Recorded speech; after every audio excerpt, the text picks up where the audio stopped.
안녕하세요, 오카 김한영입니다. 오늘 제가 나와 있는 곳은 제네시스 수지 전시장입니다. 제네시스 전시장이라고 하면 보통 전시를 하고 계약까지 할 것 같은데 그건 아니고요. 제네시스 전시장만큼은 전시만 합니다. 계약은 현대차 가서 해야 돼요. 여기에 뭐 영업사원이 가끔 이렇게 나온다고 하는데 그때 그분 나오시는 당직분한테 계약을 하셔야 되거나 뭐 그렇다고 합니다. 어쨌든 조금 아쉬운 부분이 없지 않은 공간이지만 그래도 어떤 공간인지, 그리고 또 이 안에 오늘 제네시스 G70이 전시되어 있다고 하니까요, 어떤 차인지 직접 살펴보시죠.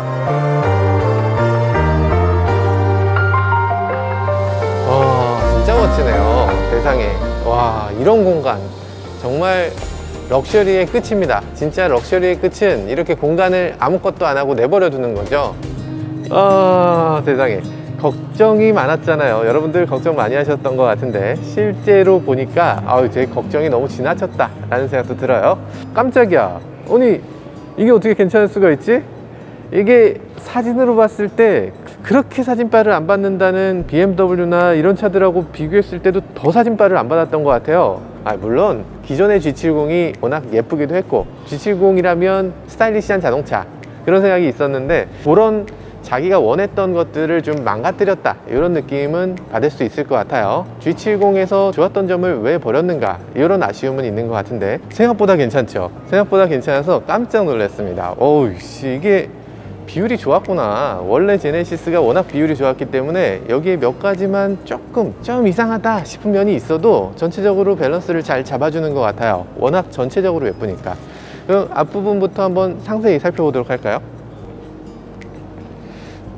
헤드램프 디자인은 뭐 아시다시피 이렇게 두 줄로 바뀌었어요. 두 줄인 게 두 줄인 거까지는 괜찮아. 다들 좋아해요. 근데 문제는 이런 게 왜 이렇게 둥글둥글하게 이렇게 깎였냐 라는 건데요, 정확한 이유는 아무도 모르죠. 근데 사실 여기에 이렇게 팬더를 깎아 놓은 깎아 놓은 게 기존에도 이런 식으로 깎여 있었거든요. 어쩌면 기존에 있었던 그 팬더를 그대로 쓰기 때문이 아닐까 싶은 생각도 들어요. 그지? 아무리 봐도 그런 거 같지? 이 팬더 살리려고. 전체적으로 봤을 때 앞모양은 기존에는 어떤 날카로운 선 위주였다면 이제는 타원형을 갖고 있으니까 그 타원형의 디자인이 아무래도 기존보다는 좀 마음에 들어요? 피디님은 어때요? 저도 마음에 들어요. 마음에 든다고? 아니 이 사람들이 현대차에서 뭐 돈 먹었습니까? 아니 왜 마음에 드는 거야 이게? 이게 여러분들도 아마 오시면 똑같은 생각을 하실 것 같아요. 사진보다 실물이 낫다, 이렇게들 다들 생각하실 겁니다. 저도 그런 생각이 들어요. 벤틀리라든지 이런 차들 보면 이 부분이 동글동글한 걸 굉장히 잘 살려놨잖아요. 그 차하고 뭐 같이 대적할 만한 그런 차는 절대 아니지만, 엄청난 진짜 넘사벽의 격차가 있지만 그래도 그래 둥근 것도 괜찮은 거지 라는 그런 느낌이 이 앞부분을 보면 듭니다. 자동차의 앞모양에 대한 새로운 생각을 갖게 하는 것 같아요. 아마 요번은 페이스리프트니까 요 정도로 변화된 것 같고, 요 다음번 G70은 도대체 어떻게 변화될 것인가, 그것도 기대되는 대목이네요. 여기 그릴에 대해서도 호불호가 많이 갈리죠. 이 부분에 대해서도 사진으로 보면 G90의 그릴하고 너무 똑같이 생겼다 라고 생각하시는 분들 계신데 실제로 보면 G90하고는 좀 다릅니다. 조금 더 스포티하게 생겼어요. 이걸 위아래로 좀 짜부러뜨렸을 뿐인데 어쨌든 공통적인 느낌을 가져가고, 그리고 자세히 보면 꺾인 부분이 훨씬 더 각이 커서 스포티한 느낌이 조금 들긴 합니다. 그리고 사진으로 봤을 땐 굉장히 불안정해 보였는데 그렇게 불안정하지가 않네요. 균형을 맞추고 있는 것 같아요. 근데 그것보다 좀 마음에 안 드는 부분은 이 부분입니다. 의외로 이 부분이 눈에는 잘 띄지 않지만 이 차가 굉장히 고급스러운 앞모양을 갖고 있는데 반짝반짝반짝 완전히 예뻐요. 완전 예쁜데 여기는 그렇게 예쁘진 않아. 이런 식의 플라스틱은 플라스틱의 소재감이 보이지 않거든요. 근데 여긴 플라스틱을 이런 식으로 드러내 놓으니까 이 플라스틱 소재감이 굉장히 저렴하게 보이는 그런 부분이 있어요. 너무 디테일인 것 같고요. 뒤쪽으로 조금만 넘어오면요, 옆부분 팬더는 이 부분은 많이 달라졌죠. 여기가 이렇게 기역자 모양의 그런 팬더의 가니쉬가 있었는데 그 가니쉬가 사라지고 이렇게 작은 이런 에어 벤트가 있어요. 이게 어떤 식으로 되어 있냐면 에어 벤트가 이렇게 공기구멍을 이렇게 뚫고서 옆으로 빠져나오는 이런 공기구멍을 갖고 있습니다. 그러니까 약간 와류를 줄여주고 공기저항을 조금 해소시키는 그런 역할을 하는 벤트라고 할 수 있죠. 에어 커튼을 이런 식으로 만들어서 공기저항을 줄이겠다, 그렇게 해서 벤트를 만들어 놓은 건데 이쪽 편에서 구멍은 굉장히 희한하게 있습니다. 이쪽은 여기가 구멍이 아니야. 여기 진실의 막대기가 통과하지 않아요. 이게 아니 도대체 이 자동차 회사들의 진실은 어디 있는 거야? 왜 구멍을 이렇게 만들어 놓고 통과가 안 돼? 네, 구멍이 통과가 안 됩니다. 이쪽은 공기가 들어가는 데가 없고요. 대신에 이 가장자리로 해서 살짝 공기가 지나가는 그런 길이 만들어졌을 뿐이에요. 뒤쪽 디자인에 대해서는 아마 좋아하는 분 보다는 조금 문제 있다고 보시는 분들이 더 많을 것 같죠. 특히 램프 같은 경우에 요 길이가 여기서 끝나? 좀 더 있어야 될 것 같은데? 라고 느끼실 것 같아요. 왜냐하면 우리가 제네시스를 보면서 이게 이렇게 길다란 차들을 너무 봤잖아요. G80도 그렇고 GV80도 그렇고. 근데 얘는 굳이 여기서 끝나니까 요거에 대해서 굉장히 불만들이 있을 것 같은데, 게다가 또 이게 수평이 아니고 위로 올라가잖아요. 도대체 이거 디자인 누가 했냐, 왜 이렇게 했냐 하실 텐데, 마찬가지로 이 부분을 바꾸는 차는 거의 없어요. 페이스리프트에서 이걸 바꿀 수 있는 차가 아예 없습니다. 여기를 다들 공용으로 써야 되기 때문에 이걸 바꾸게 되면, 이게 어디에서 어디까지냐면 이 뒷펜더는 이만큼이에요. 이만큼이 한 덩어리잖아요. 그러니까 이걸 바꾸기 힘든 거예요. 그래서 여기를 안 바꾸고 어쩔 수 없이 기존의 형상을 그대로 유지를 하려고 하다 보니까 램프가 수평이 될 수가 없는 거지. 올라갈 수밖에 없어요. 그래서 이렇게 램프가 두 줄이 벌어집니다. 그래서 이렇게 디자인이 조금 아쉽게 됐다. 마찬가지로 그럼 트렁크 안으로 들어왔어야 되지 않냐, 트렁크 안으로 왜 안 들어왔냐 하실 수 있는데, 트렁크 안쪽으로 들어오게 되면 이 램프가 이만큼 두께잖아요. 이 램프 두께만큼 이 안에 들어와야 돼요. 그래서 이게 트렁크가 이만큼 줄어듭니다. 어쩔 수 없이. 그래서 그런 부분도 고려해야 되기 때문에 이 부분이 어쩔 수 없이 이렇게 된 면이 있다. 이런 거 양해 안 되죠. 양해 안 돼요. 그거는 너희들 사정이고 디자인은 예쁘게 해줬어야지 내가 차를 사지 라고 생각하시면 맞습니다. 네.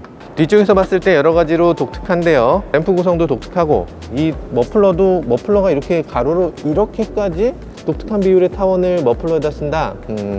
네, 모르겠습니다. 이건 디자이너의 어떤 생각이 있었겠죠. 그리고 굳이 이 위쪽에 있었던 이 번호판을 아래쪽으로 낮추면서 여기가 좀 허전해졌거든요. 네. 나름 괜찮네. 나름 괜찮네요. 앞부분 깜빡이도 꽤 괜찮아요. 앞부분 깜빡이도 한번 잠깐 볼까요? 깜빡이는 이렇게 DRL이 있던 게 꺼지면서 이렇게 깜빡이로 들어와요. 헤드램프를 켜게 되면 쿼드램프 아닌데? 쿼드램프 아닌데? 왜 쿼드램프라고 했지? 좌우에서 4개야? 아래쪽엔 디퓨저가 마련되어 있는데요. 이게 뭔지 다들 아시죠? 저희 모카 구독자님들은 이미 다 아실 텐데, 이게 실제로 디퓨저 역할을 잘 할 수 있을까? 이런 우려는 다들 하시잖아요. 왜냐하면 그냥 형식만 갖춰져 있는 디퓨저도 많으니까. 근데 얘는 아무래도 제대로 생겨 있는 것 같아요. 꽤 깊은 곳까지 이렇게 일자로 쭉 이어가고 있습니다. 이게 무슨 역할을 하냐면, 이 바닥을 쭉 훑고 지나간 바람이, 공기가 지나가고 나면 이 디퓨저를 통해서 이렇게 벌어지는 겁니다. 공기가 이렇게 벌어지게 되면, 이렇게 넓은 면으로 공기가 싹 나오게 되면 어떻게 되겠어요? 공기가 넓은 면으로 가니까 저기압이 생기겠죠.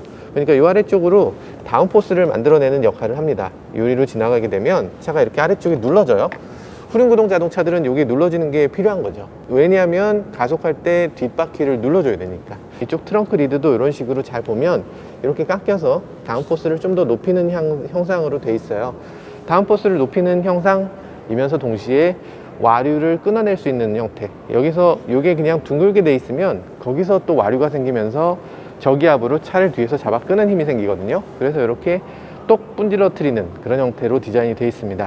G80하고 차이점은, 여기에 G80과 마찬가지로 아래쪽은 철이고요, 이쪽은 플라스틱, 이쪽은 철인데요, 그렇게 이종으로 결합되어 있기 때문에 이 사이에 틈이 있을 수밖에 없어요. 그래서 이 라인이 생기는데, 이 라인을 G80 같은 경우는 여기에 별도의 제네시스 엠블럼 같은 그런 크롬 가니쉬를 이용해서 이 사이를 막아줬는데, G70 같은 경우는 이런 크롬 가니쉬가 없어서 이 선이 살짝 보입니다. 근데 그렇게 이상해 보이진 않네요. 자, 트렁크 공간을 보면, 요거 조금 더 넓어야 되지 않나? 좁은데 깊어서 저 안쪽에 만약에 물건을 놓잖아요. 아이폰을 여기다 놨다, 꺼낼 수가 없어요. 꺼낼 수가 없는 정도로 깊습니다. 꺼냈네. 쿠페형이잖아요. 약간 쿠페 스타일이다 보니까 이 트렁크의 높이가 낮아요. 높이가 낮은 게 굉장히 불편한 점이라고 할 수 있습니다. 캐리어 2개를 넣을 때 굉장히 어려울 것 같아요. 그래서 스팅어 같은 차는 뒤쪽이 해치로 되어 있으니까 그게 쿠페형이지만 이 전체가 유리까지 열리니까 여기다 그냥 넣으면 되는데, 얘는 유리가 열리지 않으니까 이런 점에서 조금 어려움이 있을 수 있습니다. 그리고 스팅어에 비해서 기본적으로 조금 더 짧은 차기도 하고요. 자, 인테리어로 한번 넘어가 볼까요? 인테리어는 기존에 있던 인테리어랑 굉장히 비슷한데 굉장히 멋져요. 굉장히 멋지고 대단해요. 대단합니다. 대단한데 이 제네시스 G80 같은 경우는 특히나 이 안에 이 대단한 인테리어 요소들이 너무 바빠요. 이것도 있고 요것도 있고 요것도 있고 요것도 있고 요것도 다 요소고 요것도 요소고 요거 꺾었고 뭐 굉장히 바쁩니다. 그래서 이 안이 굉장히 복잡해. 뭔가 심플한 느낌이 하나도 없는데 아마도 요건 조금 재미있는 것들을 좋아하는 그런 젊은 층을 타겟으로 했기 때문이 아닌가 하는 생각을 해보게 돼요. G80이나 GV80이나 이런 80들은 보면 굉장히 심플하고 버튼들이 굉장히 단순하고 이런 느낌인데 G70 같은 경우는 좀 젊은 층이 뭔가 재미있는 것들을 좋아하니까 그런 재미 요소들을 많이 넣은 것 같습니다. 디자인들이 굉장히 화려하고 굉장히 복잡하고 정리가 좀 덜 된 것 같고 어르신들이 싫어할 것 같은 그런 인테리어입니다. 지금 카멜색으로 이렇게 쫙 멋지잖아요. 이 시트부터 시작해서 막 이 인테리어 대비며 막 너무 멋있어. 너무 멋있는데 이 색깔은 난 싫어 라고 하는 사람들도 있을 거잖아요. 그래서 시트 색깔을 선택할 수 있게 합니다. 몇 가지 선택할 수 있을까요? 세 가지? 아닙니다. 6가지입니다. 이 스티치 색깔도 바꿀 수가 있어요. 그래서 실제로 시트 색깔을 바꿀 수 있는 종류를 보면 시트가 7가지 종류를 선택할 수가 있고요. 그리고 여기 가니쉬를 하나, 둘, 셋, 넷, 다섯, 여섯 가지 가니쉬를 선택할 수 있어요. 여기 있는 것들, 이런 걸 선택할 수 있는 거지. 그리고 또 이 차체 색깔은 무려 14가지입니다. 휠이 5가지예요. 그래서 이것들을 조합하고 나면 10만 가지가 된다고 해요. 엔진과 후륜구동, 전륜구동 이런 것들을 지금 10단계로 조절할 수가 있거든요. 10단계로 선택하다 보면 이게 어지간한 사람은 아마 선택하다가 지칠 것 같아요. 이런 맞춤형 자동차 사실 굉장히 중요하거든요. 자동차 메이커들이 내세우고 있는 게 맞춤식, 우리가 정말 명품 같은 걸 구입하면 소비자한테 정말 맞춰준다 라고 하는 것들을 자동차 메이커들이 많이 하는데, 근데 실제로 해보면 그게 굉장히 피곤하고 좀 되게 어려운 일이거든요. 그래서 그것만 해주는 상담원이 필요합니다. 우리가 포르쉐라든지 뭐 페라리라든지 이런 매장에 가면 상담원이 모니터를 보면서 쫙 이렇게 바꿔주고, 이렇게 했을 때 뚜껑이 열렸을 때 이렇고요, 차를 돌려보면 어떻고요, 미국에 갖다 놓으면 이렇고요, 뭐 프랑스에선 이래요, 이러면서 쫙 이 색깔별로 인테리어별로 다 바꿔가면서 보여주는데, 우리나라에 그런 곳이 있을까요? 없습니다. 영업사원을 만나서 영업사원하고 할 수 있는 얘기는 그냥 검정색으로 해요. 검정색이 그냥 잘 나가요. 뭐 중고차 나중에 중고차 감가 떨어져요. 파란색으로 하면 에이 파란색 안돼. 제네시스를 구입해 봤더니 그래요. 제네시스 구입해 보는 과정이 그렇게 독특하다거나 그렇게 뛰어나다거나 아니면 뭐 좀 색다르다거나 이런 경험을 주지 못합니다. 선택만 많이 할 수 있겠지 결국에는 영업사원이 원하는 대로 선택하게 돼요. 제네시스 전용 전시장이 반드시 필요합니다. 굳이 전시장이 전용 전시장 아니냐고요? 물론 전용 전시장 맞죠. 근데 여기서는 계약할 수 있는 기능이 없어요. 가끔 여기 출장 나오는 영업사원 한 분한테 그냥 계약하는 겁니다. 좀 제네시스는 이제 별도로 좀 확실하게 분리해서 매장이나 AS 센터나 이런 거 좀 분리해서 정말 다양한 걸 선택할 수 있게끔 해줘야 되지 않나, 이런 생각을 해봅니다. 자, 앞좌석 대충 살펴봤는데 전체적으로 이 차의 어떤 컨셉은 이겁니다.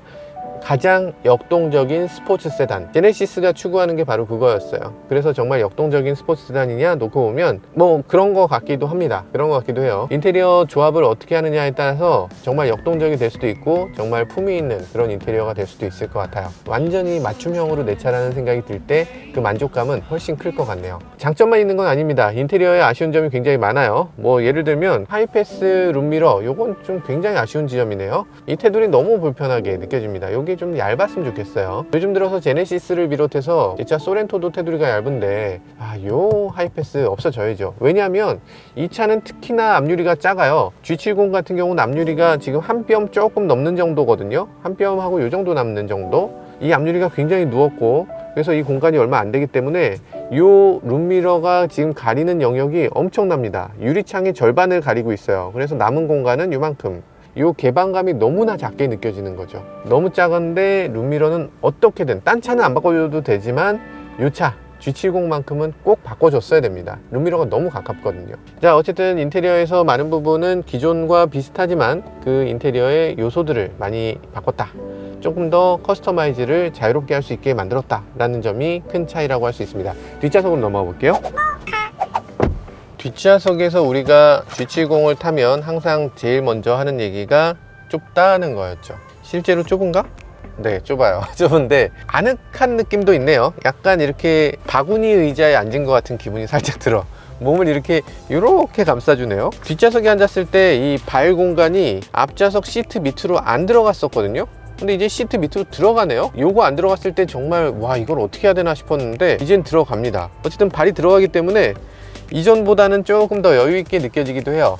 그리고 머리 공간도 머리가 좀 닿지만 그래도 뭐 이 정도면은 뭐 그렇게까지 불편하지. 사실 머리 닿는데 불편하지. 굉장히 독특한 차에 타고 있구나, 이런 느낌이 듭니다. 정말 특이한 차네요. 사람들이 아반떼하고 비교한다고요? 아니, 이 차 지금 4천만 원짜리 차예요. 4,030만 원부터 시작해요. 엄청나게 비싼 차고, 아반떼는 1,500만 원부터 시작하는 차라고요. 근데 둘을 어떻게 비교를 할 수 있지? 할 수 있죠. 아반떼 뒤에 탔을 때에 비해서 훨씬 좁습니다. 후륜구동이어서 그런 면도 있어요. 후륜구동이면 어쩔 수 없이 엔진룸에다 많은 공간을 할애해 줘야 되거든요. 특히나 이 차는 대배기량 엔진까지 대응이 되어 있는 차라서 대배기량 엔진일 경우에는 엔진룸을 더 차지해야 되니까 그만큼 공간을 또 더 많이 열어줬습니다. 그러다 보니까 이 차의 거주 공간은 굉장히 짧고요. 그래서 이 뒷좌석에 앉았을 때 내가 타본 차 중에 가장 좁은 정도라고 생각하시면 아마 크게 다르지 않을 겁니다. 서스펜션은 지금 전 차종이 가변 댐퍼를 사용하고 있어요. 이 서스펜션 강도를 강하게, 약하게 이렇게 바꿔줄 수 있고요. 근데 그게 다가 아니에요. 가변 댐퍼가 있으면 여러분들은 모르게 제동을 했을 때 차가 앞으로 이렇게 콕 이렇게 기울어지는 거, 요거 앞쪽이 단단해지면서 막아주고요. 그리고 출발할 때 뒤쪽이 이렇게 쿡 눌러지는 거, 요것도 뒤쪽이 단단해지면서 막아줍니다. 그게 그냥 단단하게 해서 딱 막는 게 아니라 제동할 때 앞쪽 단단하게, 다시 바운싱 할 때 뒤쪽이 단단하게, 이렇게 순식간에 착착착착 이렇게 바뀌면서 차를 딱 세워주고, 차를 기울어짐 없이 축 출발하고, 코너링 할 때도 롤링 없이 탁 이런 식으로 바꿔줄 수 있기 때문에 가변 댐퍼가 달려있는 차는 그렇지 않은 차하고 승차감이 하늘과 땅 차이입니다. 정말 엄청난 차이가 느껴지실 거예요. 제네시스급의 모든 자동차들은 가변 댐퍼가 다 들어있고요. 현대차의 모든 차들은, 그랜저 포함한 현대차 브랜드를 갖고 있는 모든 차들은 가변 댐퍼가 없습니다. 그래서 이 가변 댐퍼가 있고 없고가 현대차와 제네시스를 가르는 아주 큰 차이라고 할 수 있어요. 그리고 이 차에서 가장 큰 차이 중에 하나는 AWD가 더 향상됐다는 건데요. 스포츠 모드, 그러니까 이 차는 가장 역동적인 스포츠 세단이라는 그런 캐치프레이즈를 갖고 있잖아요. 그러니까 AWD를 눌렀을 때 드리프트가 가능한 사륜구동을 갖고 있습니다. 얘가 드리프트를 지금 시작하는구나 라고 할 때 뒤쪽으로 토크를 쭉 보내서 차가 더 미끄러질 수 있도록 하는 그런 장치를 갖고 있고요. 그리고 스포츠 모드도 스포츠 플러스 모드가 있어서 더 스포츠 성능을 향상시킬 수 있는 기능도 있다 라는 걸 볼 수 있습니다. 이 차 말고 또 다른 차가 있는데 한번 올라가서 조금 더 살펴보도록 하죠. 네, 이건 2.0인데요 2.0은 뒤쪽에 머플러가 달라서 구별할 수 있으실 거예요. 그런데 머플러가 약간 각진 머플러, 이게 훨씬 더 3.3 같은데 이게 훨씬 더 스포티해 보이기 때문에 여기다 하나 더 달아줬으면 사실 3.3에 더 어울리는 디자인인 것 같은데, 이거 2.0이지만 어쨌든 당당해 보이도록 이렇게 디자인을 한 것 같습니다. 3.3은 그러니까 스포티한 디자인이라기보다 3.3의 역할은 아마도 좀 더 엘레강스한 스타일로 만든 게 아닌가 이런 생각이 들고요. 이 2.0이 좀 더 젊은 층에 맞춰서 이렇게 디자인된 게 아닌가 하는 생각이 들어요. 전체적으로 봤을 때 이 제네시스 2.0이 뭐가 다른가를 느끼기 굉장히 어렵게 이렇게 디자인이 잘 되어 있는 것 같고요. 둘이 굉장히 공통적인 느낌을 갖고 있습니다.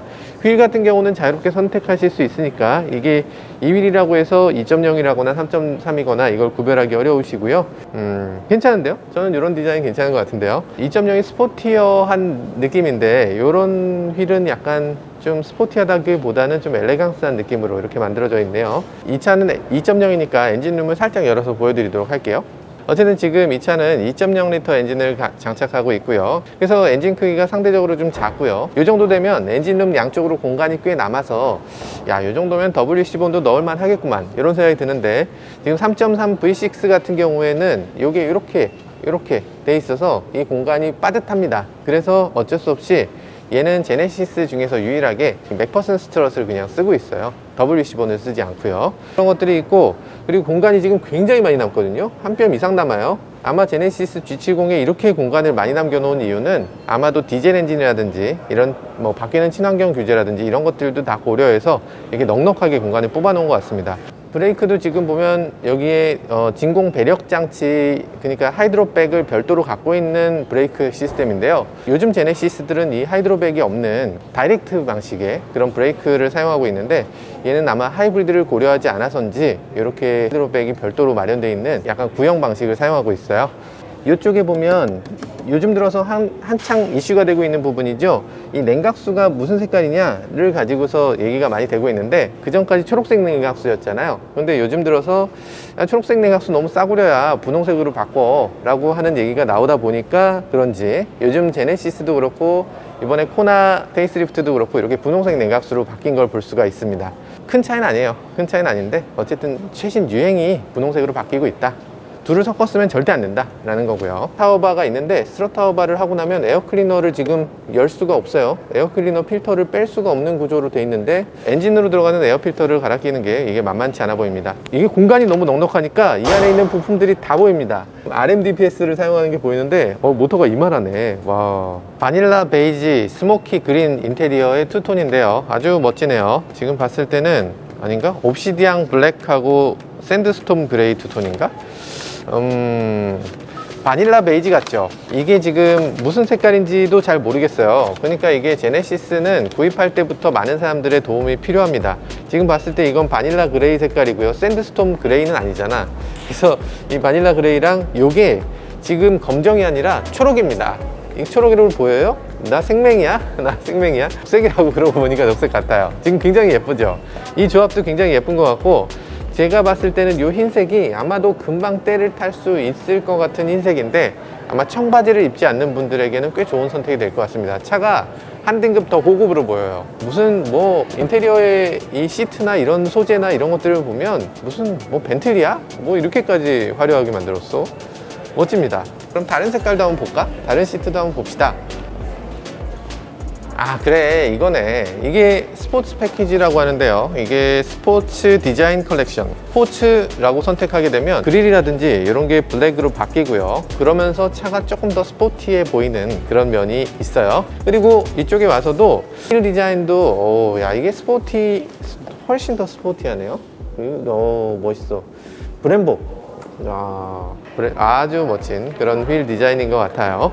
뒤쪽으로 왔을 때 이제는 조금 당위성이 있네요. 이게 저 그릴에서 시작해서 옆에 가니쉬, 그리고 휠 디자인도 이렇게 하고 여기서 이어지니까 전체적으로 하나로 이어져 있는 것 같은 느낌을 자아내게 합니다. 그리고 이 측면 디자인이 워낙에 잘 돼 있어요. 이런 데서 이렇게 보시면 펜더가 이렇게 톡 튀어나온 거, 이런 거 아주 멋지죠. 이게 진짜 저는 자동차에서 이 부분, 이 힙이 이렇게 탁 튀어나온 이 부분이 가장 멋진 부분인 것 같아요. 특히나 이런 것들 주유할 때도 셀프 주유를 하면서 아마 내가 좀 특별한 차를 타고 있다라고 느끼는 게, 이게 이렇게 완전히 수직으로 서 있지 않고 이렇게 대각선으로 서 있으면 이게 그렇게 멋지게 보이는데 왜 안 되지? 이건 좀 아니지 않나? 이건 좀 아니지 않나. 그러니까 제네시스의 다른 것들이 다 최신으로 바뀌었다면 이 차는 아직도 약간 올드한 면이 있어요. G70은 도대체 왜 이거를 밖에서 누르는 형태로 안 하고 안에서 눌러서 이렇게 여는 형태로 할까? 물론 뭐 이게 나쁘다는 건 아닌데, 주유원하고 한 번이라도 더 얘기를 하게 되잖아요. 열어주세요 그러면 열어야 되고, 미국이나 유럽에서는 이거를 다 셀프로 하기 때문에 자동으로 열리는 게 되게 중요한 이슈 중에 하나예요. 근데 이렇게 자동으로 열리지 않는 거 아쉽고요. 하지만 이렇게 각도가 조금 이렇게 위로 올라오는 거, 요거는 조금 기분 좋네요. 근데 요 색깔은 지금 아까 그 색하고 조금 달라요. 샌드스톰 그레이하고 그리고 옵시디안 블랙인 것 같아요. 정확하게는 모르겠지만 아마도 그런 것 같습니다. 근데 나름 괜찮은, 아깝게 낫다 나는. 아마 소비자들마다 정말 취향이 다양하기 때문에 여러 가지를 선택할 수 있겠지만, 이건 약간 과거의 어떤 그런 오래된 자동차에서 느껴지는 그런 느낌? 레트로 감성의 그런 인테리어입니다. 크로스 퀼팅이 대세인데, 이렇게 라인을 쭉 이어가는 이런 퀼팅은 요즘 자동차라기보다 옛날 50년대, 60년대에 봤던 그런 자동차들의 그런 추억을 되살리게 하네요. 뭐 전체적으로 G70에 대해서 인테리어나 이런 디자인이나 이런 게 아쉽다고 생각하는 사람은 별로 없을 겁니다. 지금 위쪽에 보면 파노라마 선루프도 장착이 되어 있고요. 전체적으로 뭐 굉장히 예쁜 자동차다 이런 것만큼은 분명한 것 같네요. 조만간 시승도 할 텐데요. 시승을 하면서 이 차의 주행 감각은 또 얼마나 좋아졌는지 여러 가지로 좋아졌다고 하니까요. 그런 것들도 여러분들하고 함께 살펴보도록 하겠습니다. 지금까지 저는 모카 김한효였습니다. 감사합니다.